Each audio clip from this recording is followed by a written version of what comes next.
Internal audit के बाद आता है कस्टमर रिसर्च, जिसके अंदर आप देखते हैं कि कस्टमर जो उस पर्टिकुलर कंपनी का है वो क्या करता है, कैसा है, कहाँ रहता है, क्या चीज़ें पसंद करता है, और ये तमाम चीज़ें आप डॉक्यूमेंट करते हैं अपने प्लान के अंदर। दोस्तों, एक चीज़ के ऊपर मैं बहुत ज़्यादा जोर डालना चाहता हूँ, और मैं अक्सर ये स्टूडेंट्स को भी अपने सिखाता हूँ कि जब आप एक प्लान बना रहे हैं तो उसके अंदर ग्राफिक्स को यूज़ कीजिए, डाटा को यूज़ कीजिए और लफ्ज़ों को कम लिखिए। No one wants to read in this digital era.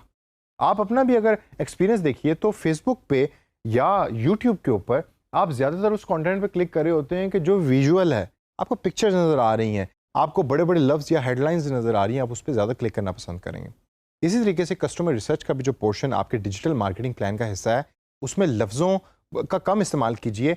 और फॉर एग्जांपल मैंने ये दिखाना है कि मेरे जो कस्टमर्स हैं उनकी रेंज है 20 से 25 साल, तो मैं बजाय इसके कि एक 3 जुमलों का सेंटेंस लिखूं कि I research and I found out that the customers who are using this service they are aged between 20 to 25, मैं सिंपली एक डायग्राम बना लूँगा कि जिसके अंदर या पाई चार्ट होगा या हिस्टोग्राम होगी जो मुझे बता रही होगी कि जो मेरे कस्टमर्स हैं उनकी एज 20 से 25 साल है।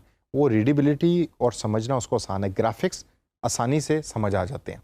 सबसे पहला पॉइंट है हु आर द कस्टमर्स, यानी कि वो लोग कि जो उस पर्टिकुलर क्लाइंट या उस पर्टिकुलर कंपनी की सर्विसेज को यूज़ कर रहे हैं या पोटेंशियल हैं उसके फेसबुक पेज को या वेबसाइट को विजिट करने के लिए, वो कौन लोग हैं उसको फाइंड आउट कीजिए। उनकी एज क्या है, जेंडर क्या है, लोकेशन क्या है, ये तमाम वो चीज़ें हैं कि जो आपके कस्टमर के बारे में डिस्क्रिप्टिव डाटा दे रही होती हैं। जी हाँ, डिस्क्रिप्शन का लफ्ज़ आपने ज़हन रखना है, डिस्क्रिप्टिव डाटा। पहला पेज आपके कस्टमर रिसर्च का जो है वो डिस्क्रिप्टिव होना चाहिए, जिसमें वो बता रहा हो कि जी इसकी एज ये है, इसकी एजुकेशन लेवल ये है, इसका इनकम लेवल ये है, इसका जेंडर ये है। इसको हम कहते हैं डिस्क्रिप्टिव डाटा। तो पहला पॉइंट जिसमें आप हु आर आवर कस्टमर्स के अंदर लिखेंगे वो है डिस्क्रिप्शन। सेकेंड पॉइंट आता है कि what exactly are they interested in. क्या वो मूवीज़ में इंटरेस्टेड हैं, क्या वो पैसे खर्च करने में इंटरेस्टेड हैं या पैसे नहीं खर्च करते, वो बाहर से खाना खाना पसंद करते हैं या घर पे खाना खाना पसंद करते हैं, वो न्यूज़पेपर पढ़ते हैं फिजिकल या ऑनलाइन, या न्यूज़ पढ़ते ही नहीं। हम में से काफ़ी ऐसे लोग हैं कि जिनको न्यूज़ पढ़ने का शौक ही नहीं, किताबें पढ़ने का शौक नहीं। आप देखिए अपने इर्द गिर्द लोगों को, वो प्रेफर ये करते हैं कि बस हम फेसबुक पे जाएं और फेसबुक पे जाकर इंफॉर्मेशन को सर्च कर लें, दे डोंट रीड इट। तो अगर आप न्यूज़पेपर एक ऐसे बंदे के सामने रख रहे हैं, ऑनलाइन हो या ट्रेडिशनल हो, जो न्यूज़पेपर पढ़ता ही नहीं, तो उसका कोई फ़ायदा कोई नहीं। तो इसी वजह से सेकंड स्टेप में आप फाइंड आउट करते हैं कि what exactly are they interested in. ये आप सवाल पूछते हैं कस्टमर से, आप सर्वे करते हैं, आप फिजिकल या ऑनलाइन सर्विस भेजते हैं कस्टमर्स को, जो फिल करके आपको वापस भेजते हैं, और उसकी बेस पे आप डाटा प्रेजेंट करते हैं। तीसरे नंबर पे आता है what exactly are they doing, या what are they doing online.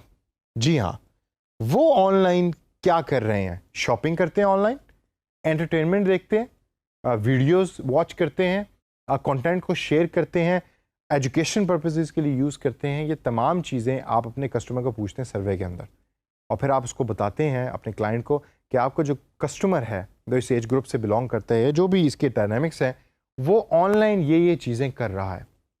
और लास्ट के अंदर आता है कि what are their sentiments specific about you.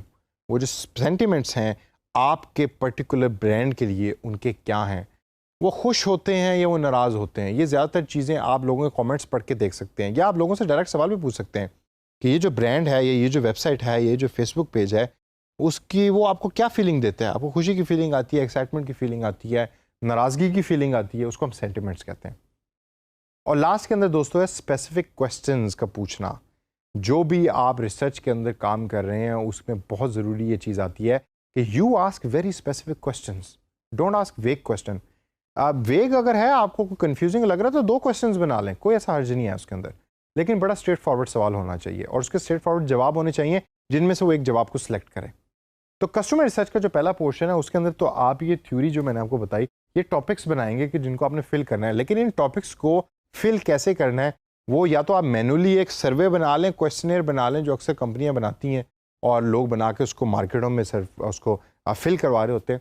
लेकिन अगर आपका क्लाइंट नॉर्थ अमेरिका का है और आप बैठे सखर में हैं, तो फिर आप वो काम कैसे करेंगे, वो आप करेंगे ऑनलाइन। और वो मैं आपको सिखाऊंगा अगले सेशन के अंदर कि through a very powerful software how can you collect the data online.